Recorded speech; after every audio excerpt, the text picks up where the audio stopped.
mauvaise haleine? Voici mes solutions pour en finir naturellement. Le tabac, l'alcool, un repas copieux, une carie ou des ennuis de santé peuvent être à l'origine d'une mauvaise haleine. Si comme moi, vous êtes une parano de l'haleine fétide, que votre pire cauchemar c'est de faire faner toutes les fleurs d'un simple souffle, voici quelques pistes pour en venir à bout. Se brosser les dents n'est pas toujours suffisant pour conserver une haleine fraîche. Généralement ce sont des bactéries présentes sur la langue ou une mauvaise digestion qui sont à l'origine du problème. 1. Une hygiène buccale impeccable. Pour se laver efficacement la bouche et éradiquer ces fameuses bactéries, il faut également se nettoyer la langue. Comment? En prenant une cuillère à soupe d'eau contre le palais qu'on va venir râper sur la langue.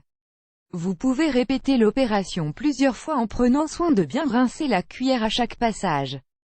On sait si sa langue est propre quand il n'y a plus de dépôt sur la cuillère.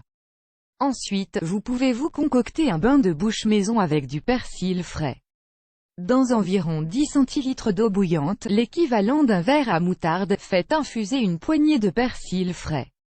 Laissez refroidir. Vous pourrez utiliser ce mélange en complément d'un bon nettoyage complet de votre bouche comme vous le feriez avec un bain de bouche classique. 2. Une meilleure alimentation. Les aliments sucrés et riches en protéines, comme les friandises ou la viande, vont aider au développement des mauvaises bactéries responsables de la mauvaise haleine. L'ail, l'oignon ou le chou ont mauvaise réputation car ils sont très odorifères, mais il serait dommage de les supprimer de notre alimentation, car ils apportent des nutriments essentiels à notre organisme. Comme leur odeur ne provient pas des bactéries mais bien du produit en lui-même, on s'en débarrasse avec une hygiène buccale irréprochable. L'alcool, le café ont tendance à dessécher la bouche, comme le tabac, ce qui provoque une haleine chargée. 3.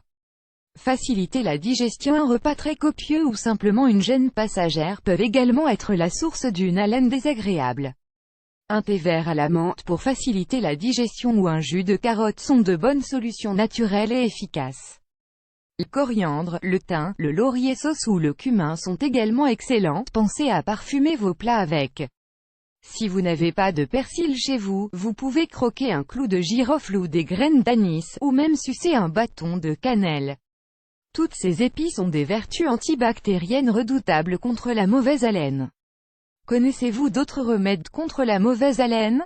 Vous ferez des heureux si vous les partagez en commentaire. Économie réalisée. Le chewing-gum, 2 €, les sprays buccaux, à partir de 3 €, bain de bouche, environ 4 €, les brosses à dents spécialisées, jusqu'à 4,50 € et médicaments, le prix dépend de l'honnêteté de votre pharmacien. Pour la digestion sont autant de solutions, pas forcément efficaces, qui font fondre votre argent comme neige au soleil. Si on les combine toutes, et oui, y a du boulot parfois, on en a pour plus de 15 € par mois.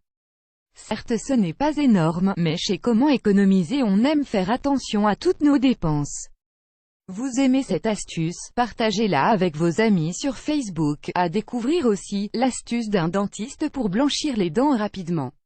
Vous avez brossé vos dents de la mauvaise façon toute votre vie.